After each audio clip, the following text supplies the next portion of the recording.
welcome to Season 6, Episode 2 of They Walk Among Us, a podcast dedicated to UK true crime.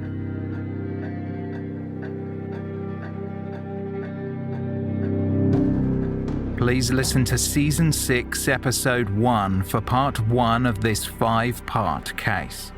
The third instalment will be available in 4 days.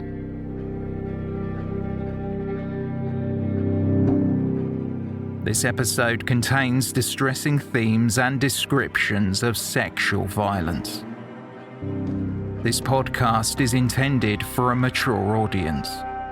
Listener caution is advised.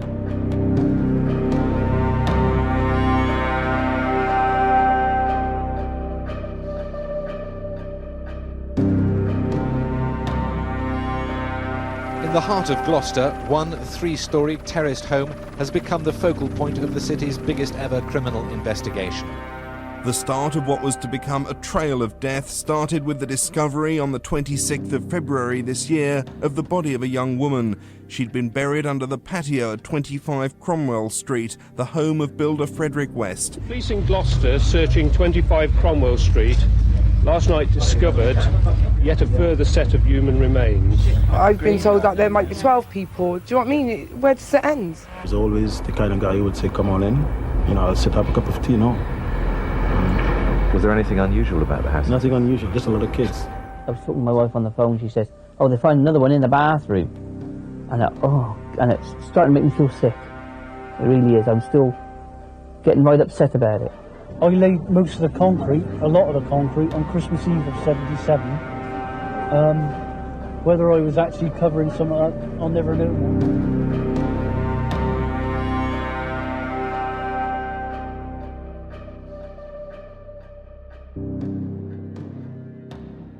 Each passing day, the increasing crowd of bystanders observed scene of crime officers carrying box upon box of evidence out of the garden of 25 Cromwell Street, their boots heavy with mud, marking the tarmac outside. Television crews from all over the globe were asking residents for their thoughts on the West family and everything that happened on the street over the years. One local even took it upon himself to design and print t-shirts that he was hoping to sell. Embossed on the front were the words "Nightmare on Cromwell Street" in a font and logo similar to the one used to promote the horror film Nightmare on Elm Street.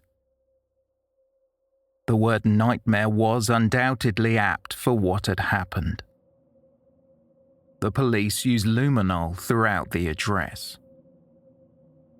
They discovered that large amounts of blood had been spilt in the bathtubs on each level of the house. To the naked eye, the bathrooms appeared like any other room in an ordinary home, until a thorough examination was completed. Furthermore, there was also a large amount of thick masking tape recovered on and near the remains. Some of the strips had been wrapped around the heads of the victims into a shape that resembled a mask, almost as if they were partially mummified. The body count was growing, and there was uncertainty as to the exact number of victims. It was clear from the size and shape of the bones the remains were female. Officers reviewed the nationwide files of missing people to understand who on that list might be buried under the patio, beneath the floor of a bathroom, and in the cellar entombed in concrete.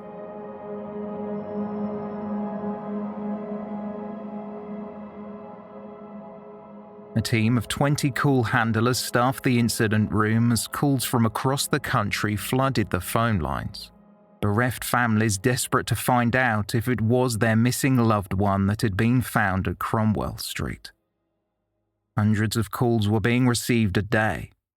Each one had to be logged and investigated, as anxious relatives recounted stories of how their lives were turned upside down. Every piece of evidence gathered was added to Holmes, the Home Office major inquiry system, so data could be easily interrogated. Detective Chief Inspector Colin Handy from the Gloucestershire Constabulary spoke outside the magistrate's court where Fred West had again made a brief appearance. It would be one of many. West's quilted anorak covered a blue shirt and trousers. The defendant said little, and much like his other court appearances, West looked sickly, his face pale. DCI Handy told a crowd of reporters, "I think this is going to end up being one of the biggest cases, not just in Gloucestershire but in England. Last week, when we had found only one body in the garden, a London newspaper was saying there could be up to 12 bodies hidden in the house. It may well be that. They are more right than we are. We simply have to wait and see what else there is to discover. We are literally taking this day to day," he added. 25 Cromwell Street was no longer the single area of focus. The police started to search multiple sites. Fred and Rose's former home on Midland Road in Gloucester, a caravan site in Bishop's Cleeve in Cheltenham where Fred had lived with his first wife, and some fields around Kempley near to where Fred was raised in the village of Much Markle. Large blue and white forensic tents had been inflated, covering the spots where police were digging. It was suspected that both Fred West's first wife Rena and her first child Charmaine might very well be buried in these locations. When reporters and photographers were made aware, they rushed to the fields of Kempley. They spotted that several flags were placed in the ground. Considering this was such a vast area of land, it implied that the police had received information about the burial sites of further victims. Fred West had seemed only too happy to talk with the authorities. Was this information from him?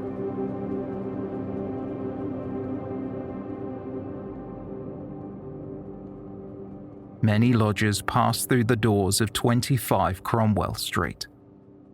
Most of them young adults who were looking for a place to stay after either being kicked out or seeking an escape from a difficult home life. A large number of missing people were mentioned in connection with the investigation, although one name that kept appearing in the papers was Alison Chambers. Alison had gone missing in August 1978 after leaving the children's home where she was staying. The 16-year-old never came home. By March 8th, 2 weeks into the investigation, 9 bodies were found at 25 Cromwell Street. 3 bodies in the garden, 5 bodies in the cellar, and remains were discovered concealed under the floor in a bathroom.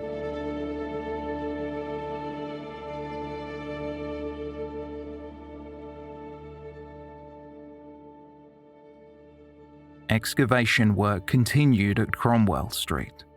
An old well 50 feet deep was found covered over close to the back door inside the extension built by Fred West. Police divers would need to be lowered in to examine the area and learn if any evidence was concealed.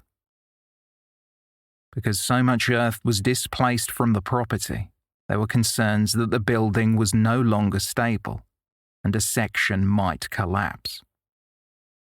A team of builders had to strengthen the foundations with 14 tons of concrete. This was not the constabulary's only worry. The investigation was fast becoming the most significant multiple murder inquiry that the small rural police force had ever handled. It was stretching not only their resources but also their budget. Gloucestershire Constabulary approached the government for emergency funding, something that was not unusual for a sizable investigation such as this. The application for a special grant was available in unforeseen or exceptional circumstances, where it was likely to impact the effectiveness of the operation. The cost had reportedly ballooned to £1 million. Moreover, the force were not even a month into the investigation. It had involved dig teams across multiple sites, hiring ground-penetrating radar equipment, security checks around the clock, not to mention the resources needed to identify the victims through forensics and pathology, and the requirement to repair the property once they had finished, restoring it to its original state. None of this came cheap. The constabulary had around 1,200 employees, so they were required to work on a phased rota in order to keep up with the ever-mounting needs of the inquiry.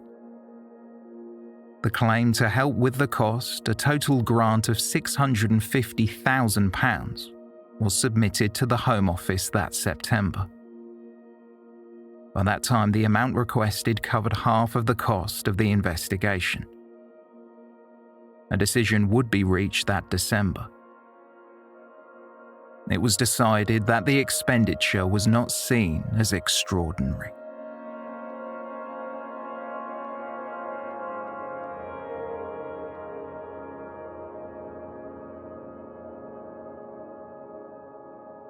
As time passed, more members of Rose West's family were interviewed, and they did not hold back when they discussed what she had been doing in the house. Graham Letts, Rose's brother, told a reporter for the Daily Mirror newspaper that before Rose and her husband had been arrested, he had heard rumours about the property on Cromwell Street being used as a brothel. He did not believe what he was told, but Graham Letts thought it best to ask his sister what was going on. To his surprise, Rose admitted everything that her brother had heard was true. She even revealed the nickname she used when conducting business. Graham Letts said, "What shocked me most was how casual she was about the whole thing. She seemed to take pride in how slick the whole operation was. She was calling herself Mandy Mouse and had a separate front doorbell for her clients. I was stunned, but Rose said we were overreacting." Stranger still, while on a night out in a local pub during the late 70s, Rose was chatting to some other partygoers and propositioned them, asking if they were interested in sleeping with one of her daughters who was out with her mother at the time. One of the men who was later interviewed went back to Cromwell Street and ended up in a brief relationship with one of Rose's children, who was by then a young adult. He visited the address frequently. Despite the presence of children, pornographic material was often left out in plain sight, and multiple witnesses corroborated the claims the property was being used as a brothel.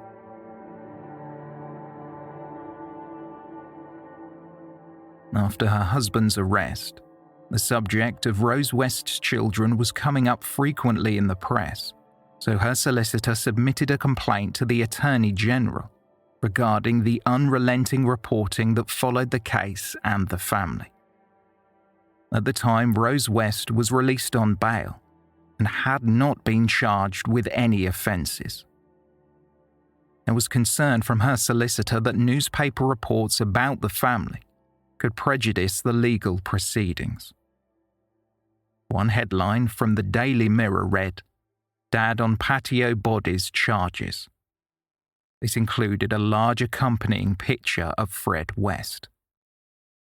25 Cromwell Street was described as the House of Horrors, and the Sun called Fred West the House of Horrors handyman. A warning was issued to the media to be mindful of what they were publishing, and the County Council had no other choice than to obtain an injunction against naming 5 of the West children, who were then still adolescents. Although there was certainly no shortage of dark days during the investigation, which would run for an extended period of time, They were the smallest of silver linings. Detectives had been working with the Missing Persons Bureau in London, reviewing countless files of missing people. What we're really here to do is to offer support and advice for those left behind when someone goes missing. We run a 24-hour national helpline, so we're always there at the end of the phone for people to talk about their fears and worries about their missing relative. We try, if possible, to reunite families or at least put them back in contact, passing on letters, doing publicity. Our commitment is therefore to the estimated 250,000 people who go missing each year, and we're here all the time to answer those phone calls. Through the process of elimination, in order to make a positive identification against the remains found, 5 young women were reunited with their families, despite them being missing for a significant period of time. Detective Chief Inspector Terry Moore of the Gloucestershire Constabulary, who was instrumental during the Cromwell Street investigations, told journalist Barbara McMahon, "It has been one of the happiest and most positive aspects of the inquiry. Thanks to our efforts to establish the identities of the victims at Cromwell Street, we have made 5 families a great deal happier." Detective Chief Inspector Handy confirmed that 81 other families had been told that the relative they believed was dead was safe and well. DCI Handy stated that good could still come from such a tragedy, despite what had happened.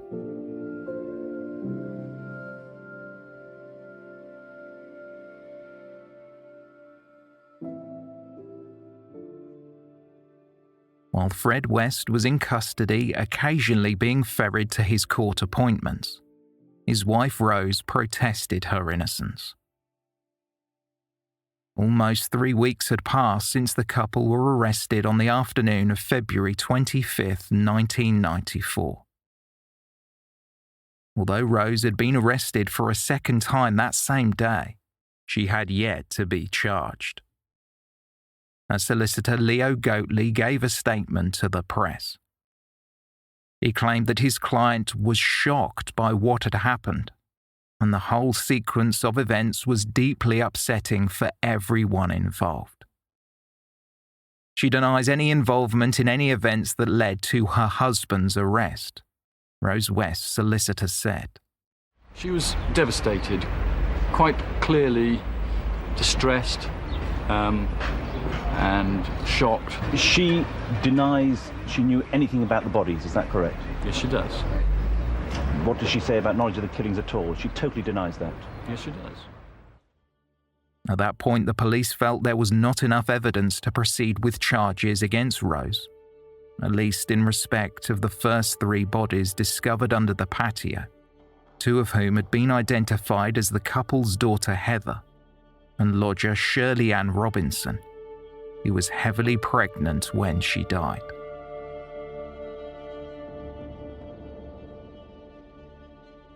The news of Rose West's denial was quickly followed by the announcement that one of the bodies discovered in the cellar was that of 15-year-old Carol Ann Cooper. She went missing in November 1973, almost 21 years earlier. Carol's parents had separated when she was 4, and her mother had subsequently died 4 years later. Social services took on the responsibility of her care. She was last seen waiting for a bus in the suburb of Warndon in Worcestershire. This area is around 30 miles north of Gloucester. Carol was visiting her grandmother. Carol's family were informed about the discovery in Cromwell Street, although they did not wish to make a statement. Fred West was soon charged with Carol Ann Cooper's murder.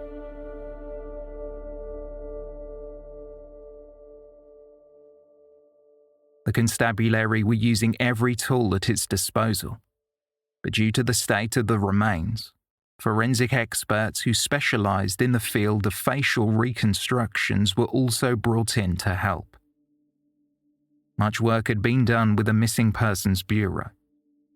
Still, it was understood an additional approach could go some way in identifying the bodies of the victims.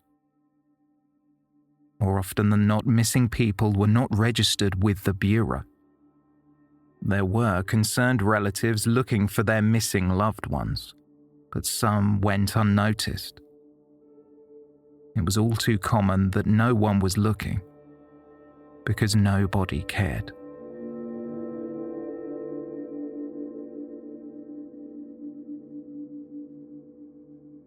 Inquests into the deaths of the 9 victims found buried at 25 Cromwell Street were scheduled for April 14th at Shire Hall in Gloucester. By the end of March, the police were confident they had discovered the identity of most of the victims, predominantly through the use of dental records. The families of the victims were being informed before an announcement was made to the media.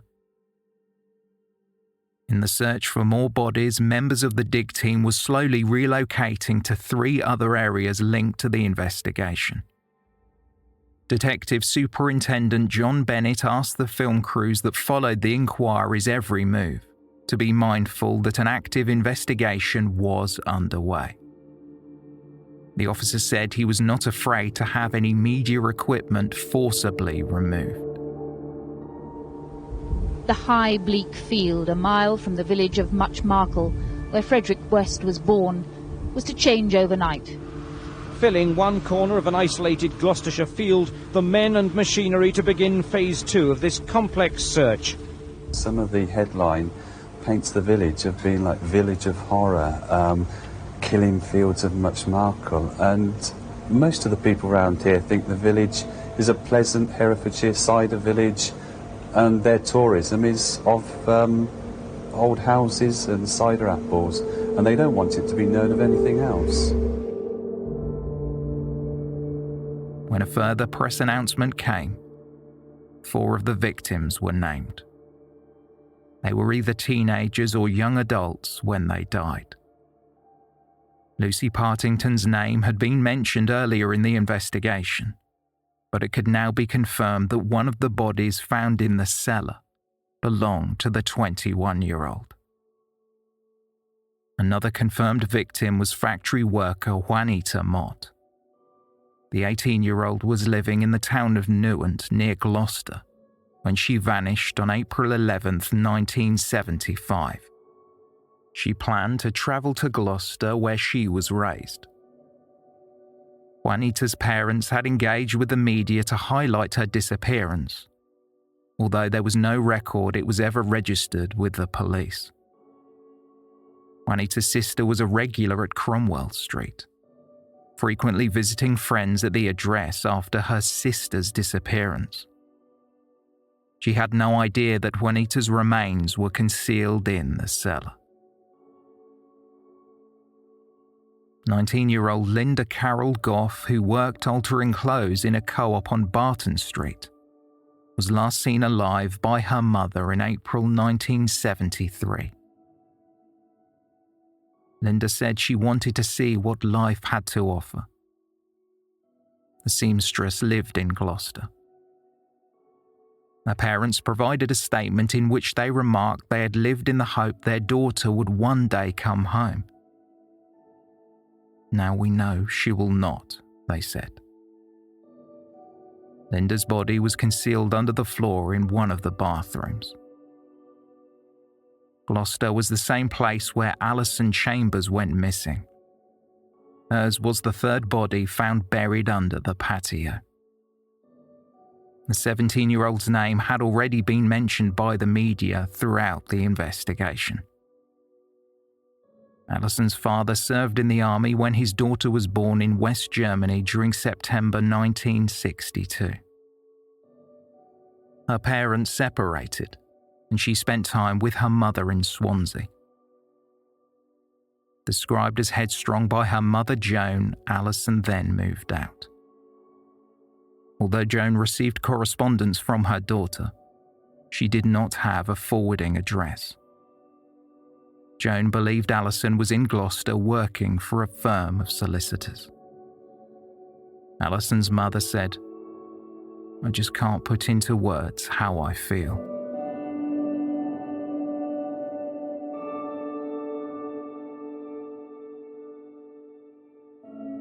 On April 8th, just over a week later, the identities of the final 2 victims whose remains had been found under the cellar at the West's home were announced.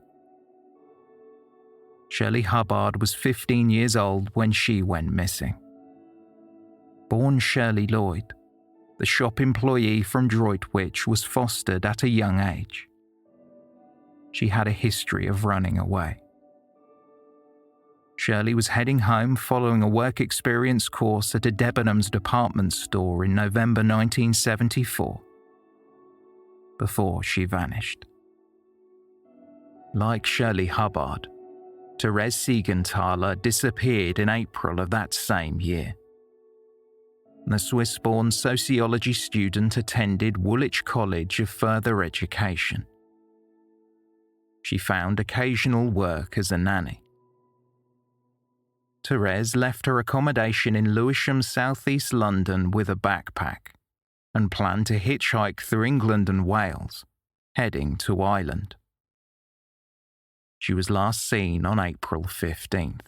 Well, we're concluding the searches at Cromwell Street, but there's still a lot of work to do in the kitchen area there. We believe that will go on for at least another week. Out at Kempley, the excavations are quite vast. Within the search area, some 150 feet long by 6 foot wide by 4 foot deep, over 150 tons worth of earth having been moved, and we expect that to be a protracted dig. No more remains would be unearthed at 25 Cromwell Street. But during a search of letterbox field on the doorstep of the village of Kempley, officers found the body of a female. The site was around 17 miles from Gloucester and only a short distance from where Fred West spent his childhood. The discovery in a cornfield would bring the victim count to 10.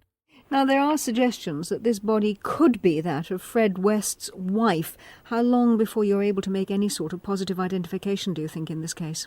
Well, that could be some time yet, because, of course, there are all sorts of things to be done. And as you know from the work we've done at Cromwell Street, those actually identifying the remains took a long, long time. And, in fact, none of them have yet been formally identified. That will take place this week on Thursday, when the Gloucester District Coroner, David Gibbons, will actually be opening the inquest into those 9 sets of remains.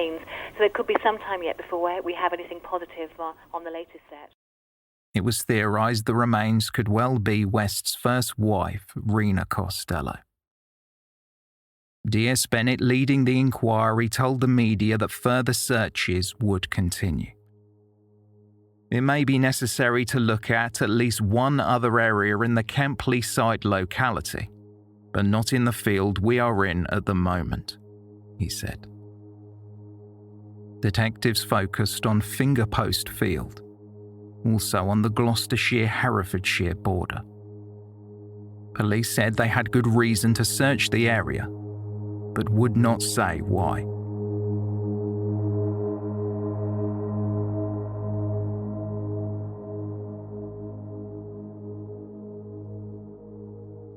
Now in its 7th week, it seemed the investigation showed no signs of letting up, and it would not be long before the body found in Letterbox Field was identified.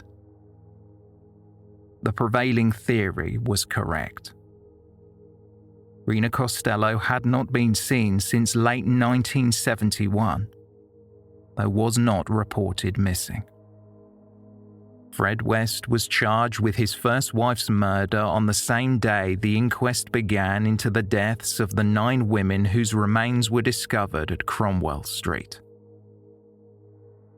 With confirmation that Rena Costello's body had now been found, this raised the likely possibility that Charmaine, her daughter, was dead too. Under police guard, Coroner David Gibbons oversaw the inquest for the 9 victims.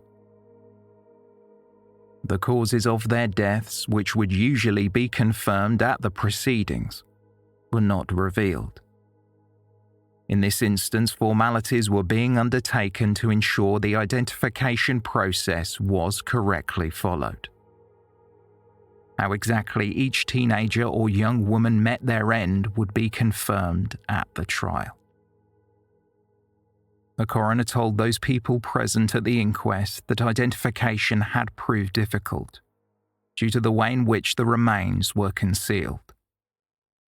Medical records, dental records, and a technique of superimposing images on top of the remains were used to aid in the process. To try and quell some of the speculation surrounding the identities of the women found, Coroner David Gibbons went on to say, "A great deal of anxiety was occurring not just to the relatives of the people discovered, but also to all of those around the country who had missing daughters. It was with my full agreement that the police, when the identities of the victims had been established, should release those details to the press." It was confirmed the 9 remains found at Cromwell Street belonged to Heather West, Alison Chambers, Shirley Ann Robinson, Therese Siegenthaler, Shirley Hubbard, Lucy Partington, Juanita Mott, Linda Goff, and Carol Ann Cooper.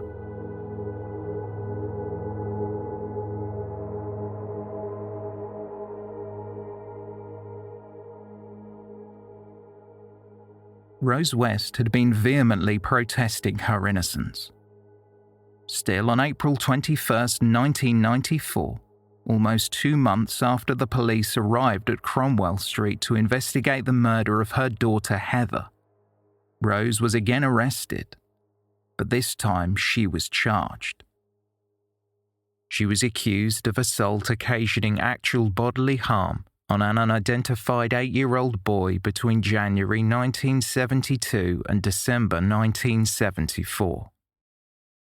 Along with a man called William Smith, she was jointly charged with raping an unidentified 11-year-old female over the course of 2 years between July 1974 and July 1976.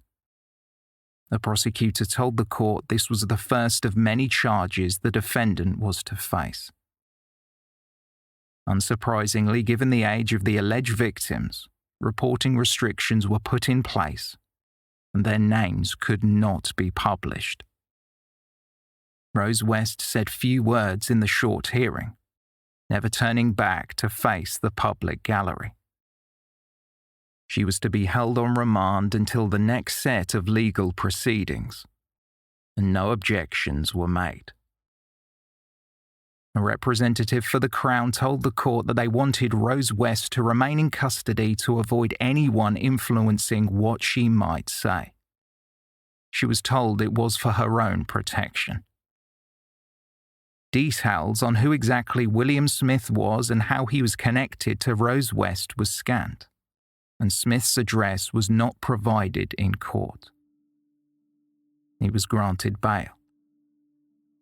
3 days later, a second man, Whiteley George Purcell, would appear before Gloucestershire Magistrates' Court. Between 1976 and 1980, he was accused of raping one of the children Rose West had allegedly attacked. Both of the men charged with West were then in their 60s. Senior investigating officer D.S. Bennett told the media that this was, quote, unrelated to any other ongoing inquiry.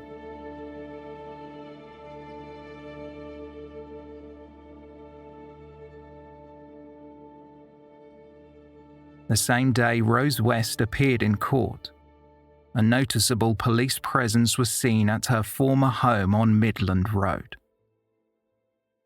She had shared the address with her husband Fred before they moved to Cromwell Street.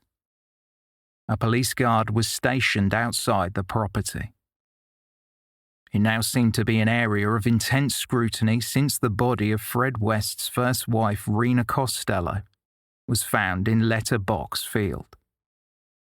Rumours reported in the press suggested that Charmaine, one of Rena's daughters, could well be buried there, as she had not been heard from since she was a child.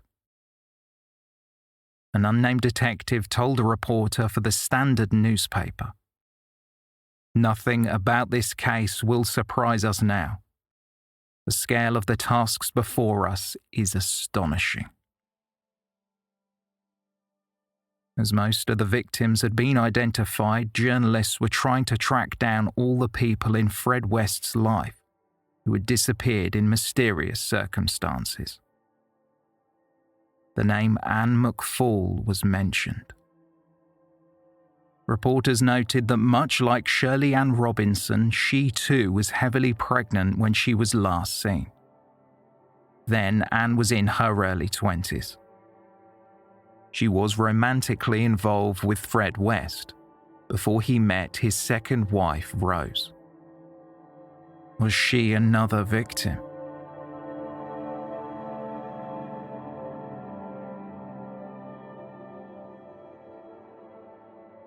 Two months and 1 day after police first descended on Cromwell Street, Rose West would face her first murder charge. With her spouse, she was jointly accused of the murder of Linda Goff. The seamstress was 19 years old when she vanished 21 years earlier. Her remains were found buried in Cromwell Street, and Rose's husband had already been charged with her murder. Further accusations of rape and assault were included on Rose West's charge sheet against the same victims mentioned on the previous indictment: an 11-year-old girl and an 8-year-old boy. The crimes were said to have been committed at Cromwell Street more than 20 years earlier.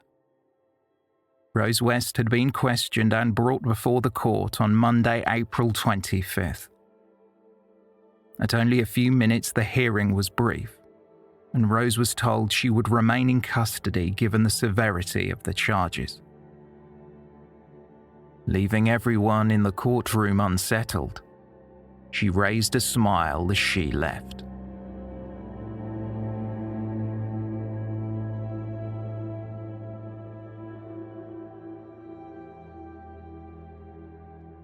After police bricked up the doors and windows of 25 Cromwell Street, a solicitor acting on behalf of the West family announced that despite the decor being damaged, considerable structural faults, and the property's notoriety, the home was to be put up for sale.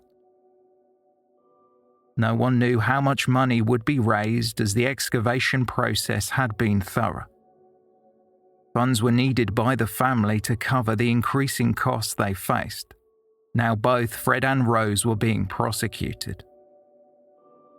A local estate agent was interviewed by a correspondent for the Guardian newspaper. They said it would, quote, only sell to someone very ghoulish, or someone who thinks there's money to be made out of it.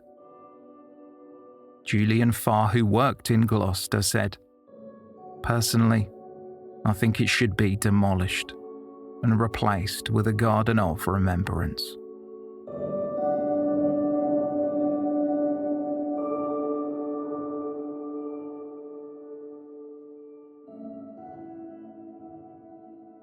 At the end of April 1994, the number of murder charges laid against Rose West increased to 3, after she was jointly charged with the murder of 15-year-old Carol Ann Cooper from Worcester and Exeter University student Lucy Partington, who was 21 when she was last seen.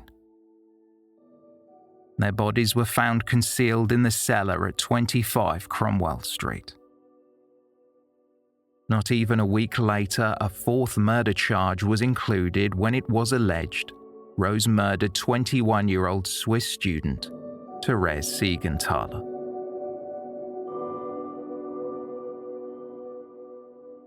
A string of discoveries and court appearances would follow. Just days after Rose West appeared in the dock on her fourth murder charge, news broke of a discovery at 25 Midland Road. A dig team ripped up the kitchen floor. 6 inches below the surface in an area of the West's former home which had previously operated as a coal bunker that Fred West had filled up with concrete. A body was concealed. It was clear the remains belonged to a young child. Believed to be female between the ages of 7 and 12, around 4 feet 5 inches tall, it was the 11th body found during the investigation. There was no mistaking the likelihood it was Charmaine West, Fred's stepdaughter from his previous marriage. The dig team left a bouquet of flowers at the front door as a mark of respect. That same week, Fred West was in court charged with the murder of Charmaine's mother, Rena Costello, and a week after Charmaine's remains were found, Fred West was charged with the murder of his stepdaughter. The charge sheet was then amended to include Rose West for the murder of Shirley Hubbard, who was 15 when she went missing. Progressively, throughout May 1994, Rose was charged with the murders of every further victim whose body was found buried at Cromwell Street. Juanita Mott, who vanished in 1975 when she was 18. Shirley Ann Robinson, who was heavily pregnant when she disappeared in May 1978. 17-year-old Alison Chambers was not seen after August of the following year. Then Rose's daughter Heather West, the eldest of her children and a teenager at the time of her suspected murder in June 1987.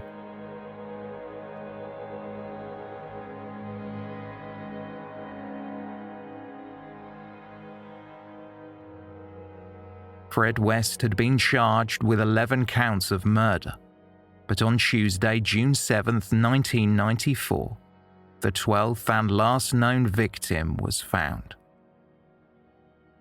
That evening, near Fred West's former childhood home, the remains of Anne McFall, Fred's former girlfriend, were discovered in Fingerpost Field located around the village of Kempley in Gloucestershire. The Scottish national was in her early 20s when she was last seen. Anne was heavily pregnant. Her body was buried a short distance from the body of Fred's first wife, Rena Costello, which had been unearthed in Letterbox Field. Professor Bernard Knight, who was continuously involved with the investigation, examined the remains.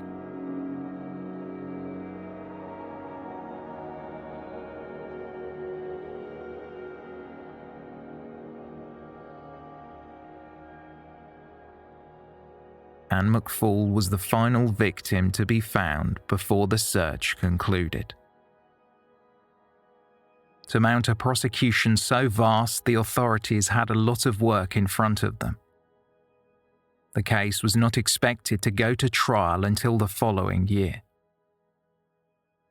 There had been an ocean of press coverage, hundreds of articles across myriad publications reporting on the events.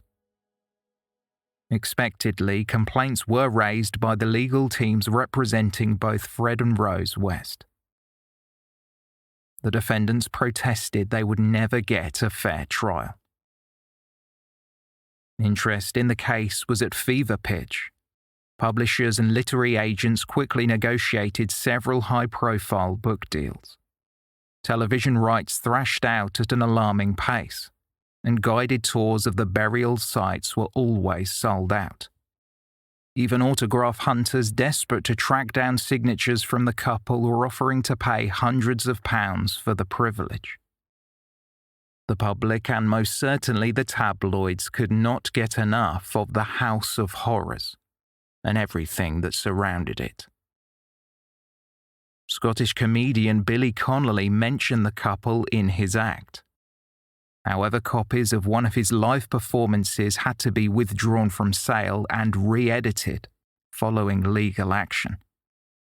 It was claimed that his comments in a segment that lasted several minutes would prejudice a trial. Perhaps the unrelenting interest in the case stemmed from the fact that from outward appearances, Fred West and his wife Rose appeared to live such a normal life. The possibility that they could have been anyone's neighbours was truly horrifying and captivating in equal measure.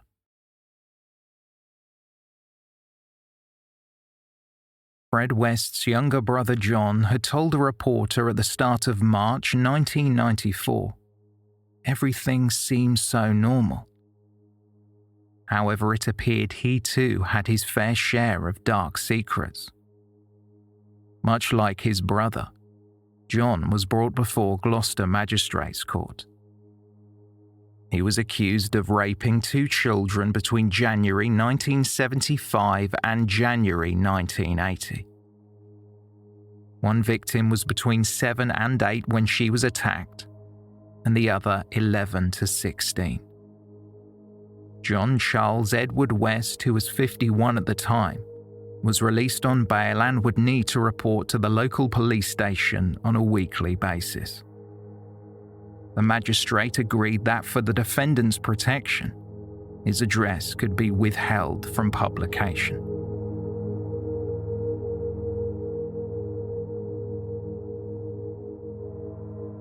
On June 30th, 1994, Fred West and his wife would see each other again for the first time in several months. On a joint charge of 9 murders, they stood before a packed courtroom escorted by several police officers. Fred West faced 2 separate murder charges, accused of killing his first wife Rena and Rena's daughter Charmaine. Wearing spectacles and a cardigan, Rose West was separately charged with 2 counts of rape and causing actual bodily harm against a child. She appeared exhausted. The West's son Stephen, who was in his early 20s, watched from the public gallery as his parents were reunited, albeit for the briefest of moments in the short remand hearing. Fred West placed a hand on the small of his wife's back and quietly said hello. He put his hands into his pockets, then glanced at the public gallery, something his wife was unable to do.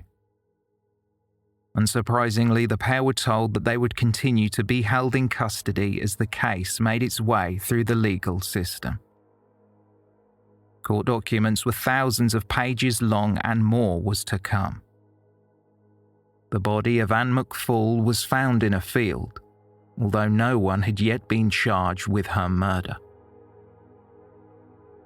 Fred West went to touch his wife one final time, but his hand was pushed away by a police officer as they were led away from the court.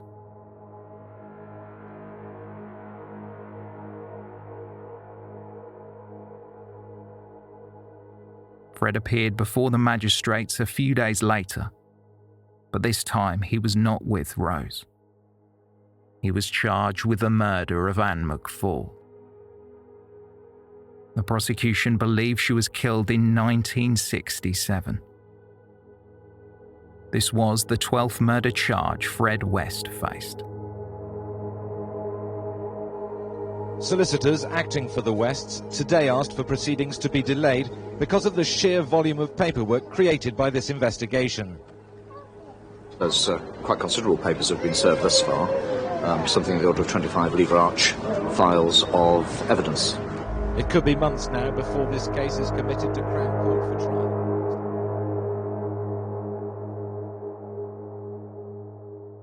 As the months passed and further remand hearings would follow, the husband and wife, forever bound in the annals of British criminal history, saw each other again sporadically. In their second appearance together, Rose West continued to avert her eyes from the public gallery. She stared intently at the floor as her head was bowed. Due to the sheer volume of spectators, the public benches were packed shoulder to shoulder. It was difficult to maneuver as the sound of shuffling feet filled the quiet courtroom. This time, Rose did not look towards her husband, who was sitting only a few feet away, and Fred turned his back on Rose when she entered the courtroom during a third hearing. She peered at her husband occasionally, although he never matched her gaze.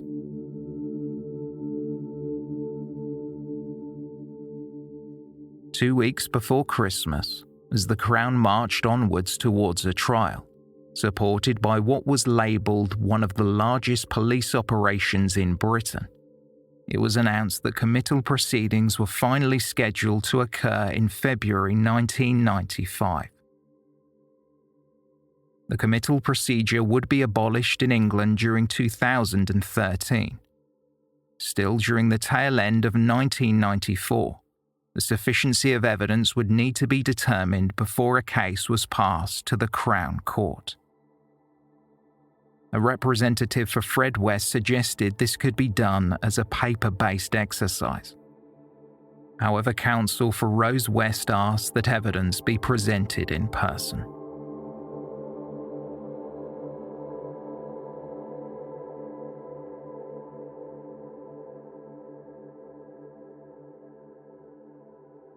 Earlier that year, as officers began the interview process with Fred West, they told him what they'd found. Fred demanded that detectives put everything back the way it was once they had finished.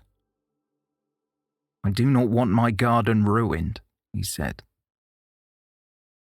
A team of 4 detectives under the command of D.S. Bennett and the advice of a psychologist carefully but thoroughly questioned him. Fred West described how he never planned his daughter's murder. He just lost control when Heather provoked him. She had treated him with contempt. Heather wanted to leave home and move away from Gloucester, but Fred was not happy.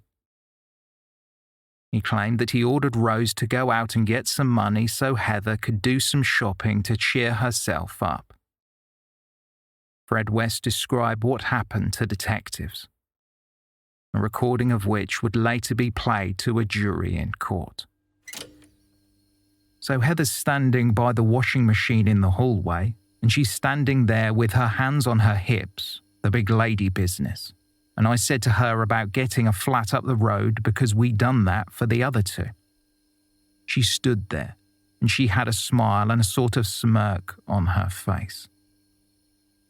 I lunged at her and grabbed her round the throat, and I held her for a minute. How long I held her, I don't know. And the next minute, she's gone blue. I looked at her, I was shaking from head to foot. What the heck had gone wrong? I put her on the floor, blew air into her mouth and pumped her chest, and she just went bluer. I didn't know what to do.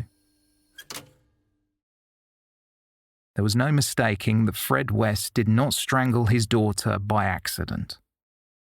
It was something that required considerable effort and would not be over in a matter of seconds. It would take minutes. Unfazed by what he was describing, Fred West told D.C. Hazel Savage he used an ice saw to cut up Heather's body and initially hid the remains in a playhouse in the back garden. He then also described killing his first wife, Rena. But West provided 2 differing accounts. In the first version, Rena had gone to visit Fred about Charmaine. Fred claimed to officers that his stepdaughter was alive, even though the evidence suggested that she was killed first. He said he convinced his first wife they should go out and have a talk over a few drinks. Fred slowly plied Rena with more and more alcohol, and by the end of the night she was highly inebriated. West then walked to his car and drove Rena out to a field around Kempley. Fred said he strangled Rena and then buried her body in Letterbox Field. Fred claimed Charmaine was asleep in the car. In a second version of the events, they did not go out for drinks. Instead, Fred declared that following an argument, he became angry and strangled her. When asked about the death of Charmaine, which detectives believed occurred earlier in the year, during one interview, Fred instead claimed that he killed his stepdaughter after killing his first wife. He would not, however, dispose of Charmaine's remains in the same way. Fred said he could not bear the idea of cutting up a child's body. According to Fred, Charmaine was, quote, pure. Throughout the period of his incarceration, Fred West spoke with detectives numerous times. The interviews were recorded.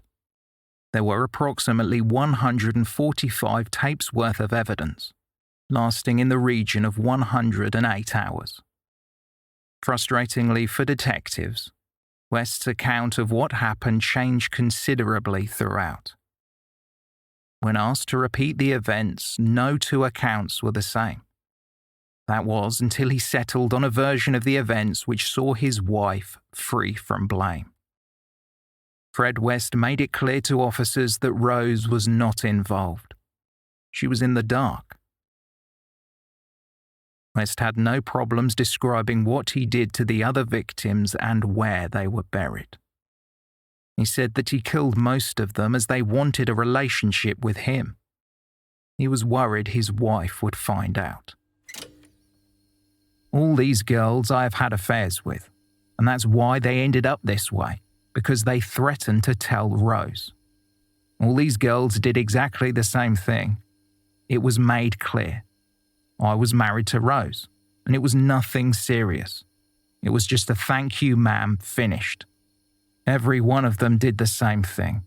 I love you, I'm pregnant. I want you to come and live with me. And that was the problem. As conversations progressed, Fred West was accompanied back to Cromwell Street and the other burial sites. Without much prompting, he pointed out where the victims were buried. This was how the police knew where to look. It was yet to be proven, but Fred West confessed to killing 12 children and young women, making him one of the most prolific serial killers that the country has ever seen.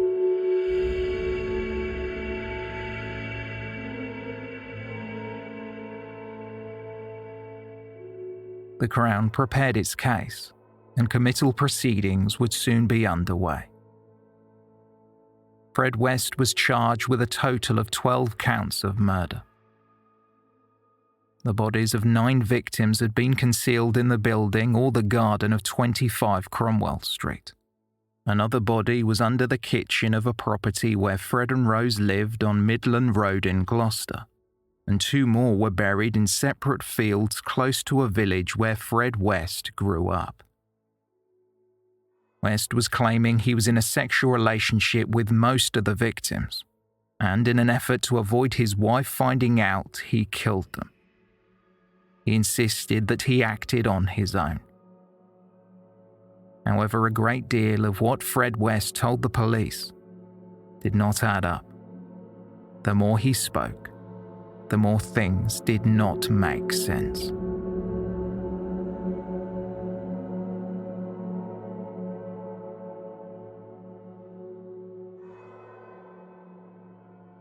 Just before midday on January 1st, 1995, Fred West was served his lunch.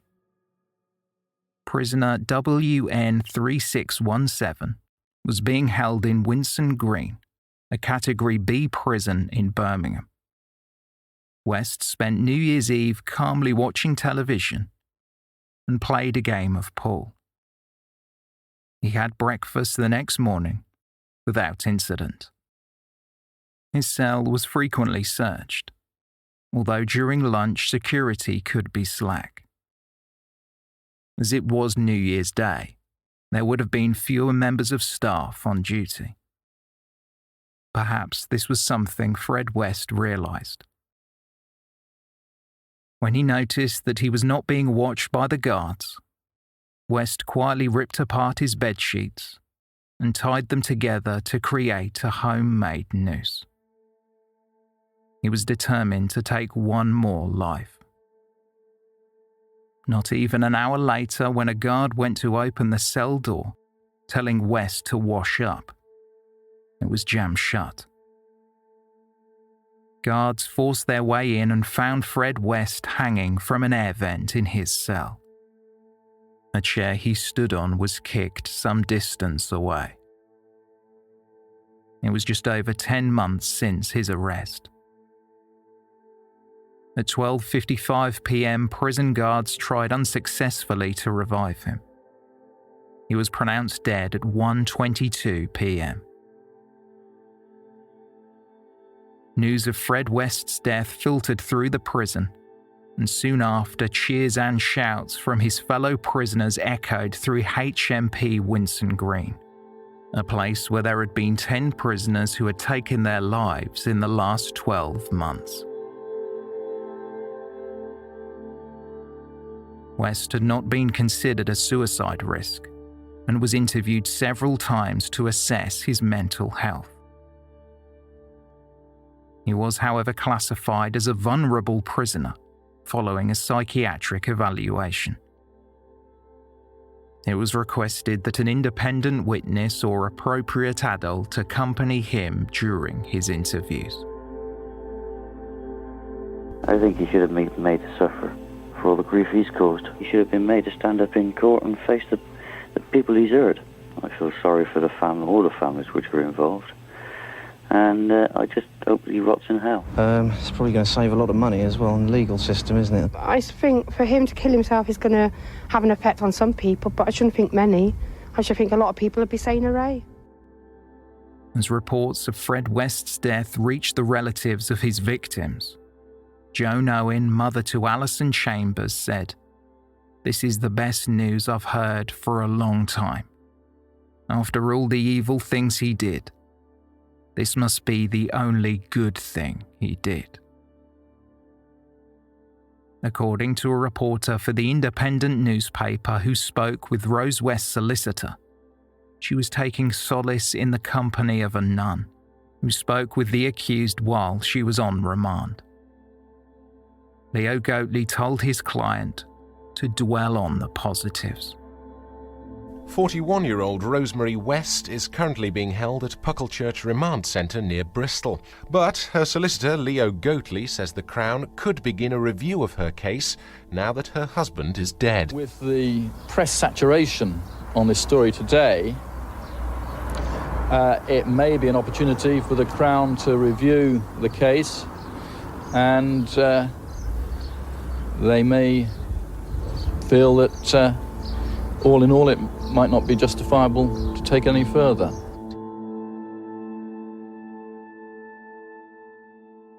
The door to Rose West's cell remained open as she was kept under 24-hour surveillance. It was clear the authorities did not want to see a repeat of what had happened to her husband. Stephen West told a correspondent for The Guardian that he had been to visit his father while Fred West was on remand. West's son spoke about how he thought his father wanted to control the children and women he murdered. Stephen West believed that the bodies his father dismembered were first taken to farmland, to be cut up and then returned to be concealed in the foundations of 25 Cromwell Street. During the first few months of his incarceration, Fred West told Stephen that he thought he would be out of prison in 12 years and could return to his family home. But as Christmas approached, West's mental state was deteriorating. Describing one meeting between father and son, Stephen West said, "Every time I went to see him, he used to cry for the first 20 minutes. Dad told me that if he didn't do away with himself, someone else in there was going to do it. He said the other prisoners shouted and swore at him and called him names."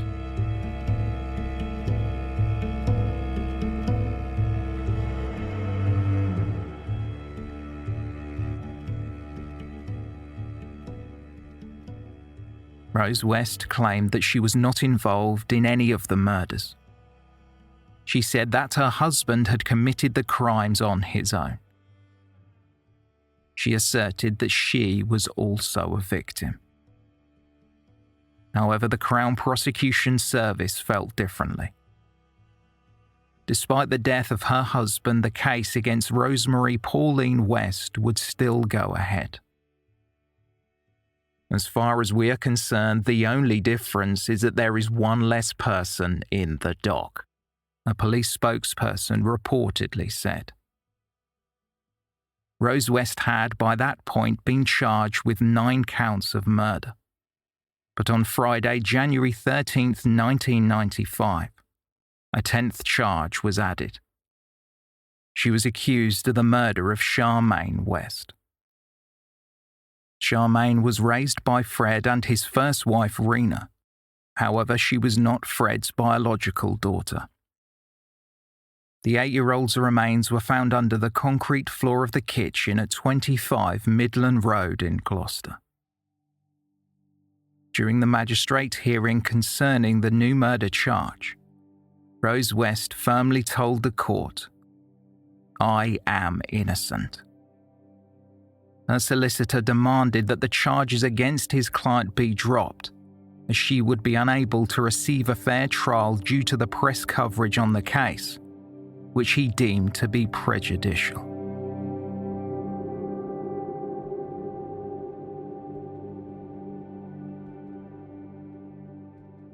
Committal proceedings began during the first week of February 1995 at a magistrate court in the South Gloucestershire village of Dursley. Magistrate Judge Peter Badge would decide the sufficiency of evidence. He travelled from London and had 2 decades of experience. The committal proceedings were not carried out to pass judgment on guilt or innocence, but rather to confirm if there was enough evidence to go to trial. Magistrate Judge Peter Badge warned the press about what they could and could not report. A breach of these conditions could end in a fine or even imprisonment. Only the basic facts of the case could be relayed until the start of the trial. If it was ruled there was to be one. Rose West was transported via the courtroom's back entrance, away from the enormous crowd which had been waiting with bated breath to catch a glimpse of the alleged serial killer. Camera crews and hundreds of photographers formed part of a media invasion that swarmed the quiet village. The domestic press were limited by what they could write. However, the same was not true for the foreign media, who weren't beholden to the same laws. Hotels, restaurants, and bed and breakfasts in Dursley were fully booked for the week-long proceedings. Each day as the van carrying the defendant passed the crowds of people, either eggs were thrown at the vehicle or abuse was hurled at Rose West. "Burn her, burn her," one person shouted.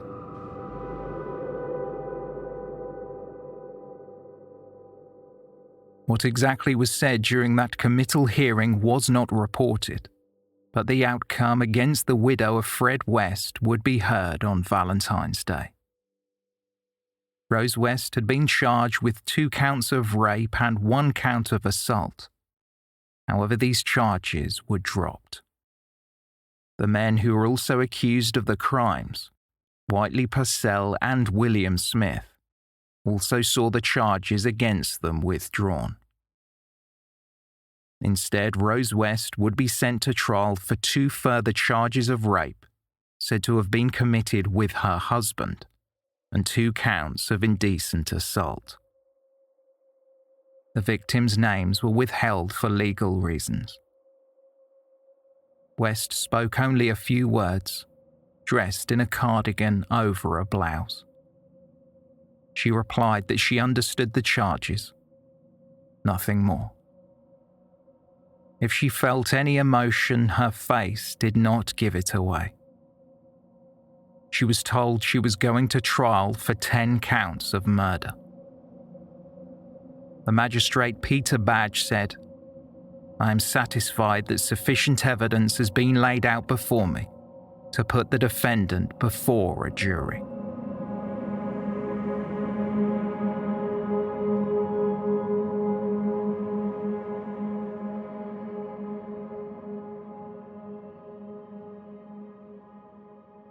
During the investigation and before the trial, there appeared to be a growing number of officials, either in law enforcement, solicitors, or who worked for the local authority, that had plans to sell their story and what they knew about Fred and Rose West.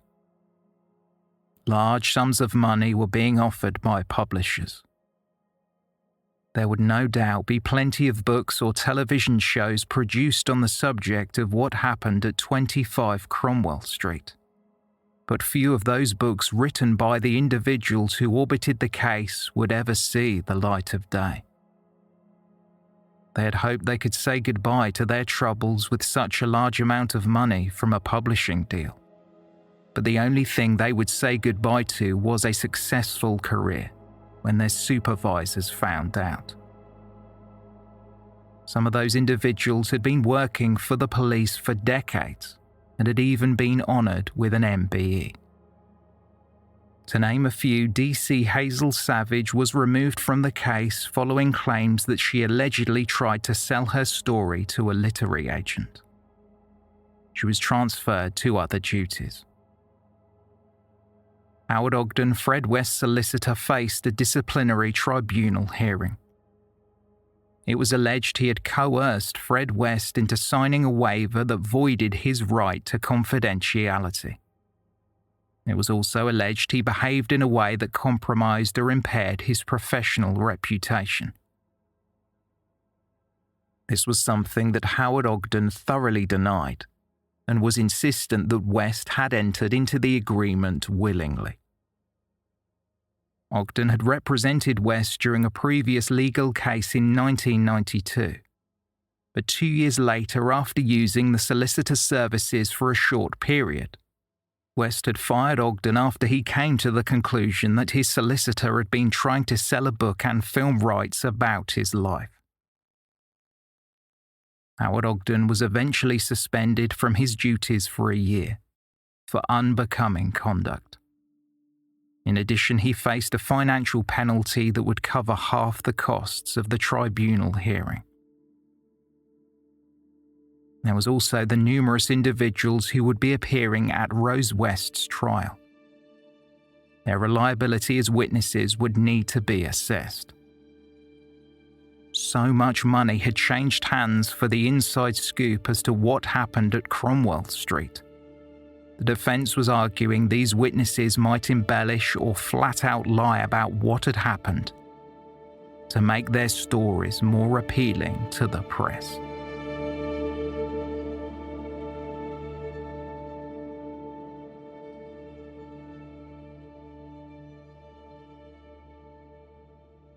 Several further hearings occurred before Rose West was scheduled to face a jury, or two to be exact. Sitting at Winchester Crown Court, the judge, Mr. Justice Mantell, ruled that he wanted West to face separate trials. The first would cover 10 counts of murder. Then a second would be scheduled to address the multiple counts of rape and indecent assault, so as to not conflate the evidence. However, as the cogs of the legal system geared towards the first trial, it was clear that it was impossible for a potential jury member to have not heard about the case to some degree, given its far-reaching publicity. As the judge decided what information jurors would hear, Mr. Justice Mantell ultimately decided to allow evidence of sexual attacks into the first trial, in spite of protests from the defence. The charges Rose West faced of rape and indecent assault would lie on file. In a surreal turn of events, Judge Mr. Justice Mantell compared the evidence to the French folk tale of Bluebeard, a man of considerable wealth who kills his wives one after the other. Surely if one had survived, the judge remarked to the court, we would want to know what occurred. Mr. Justice Mantell felt the testimony from victims who had been subjected to sexual attacks but were alive to tell the tale should be heard. The trial of Rose West would take place at the start of October 1995.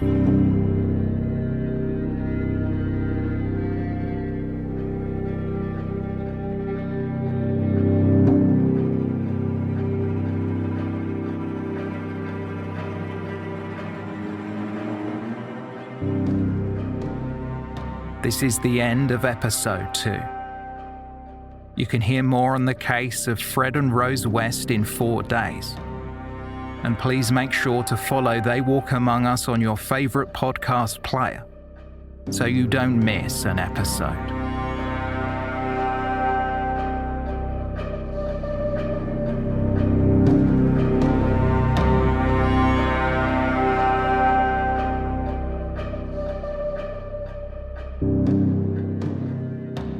Thank you for listening.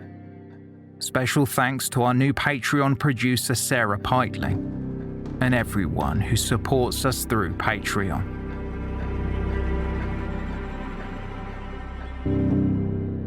For more information on this episode, please see the show notes or visit our website, theywalkamonguspodcast.com.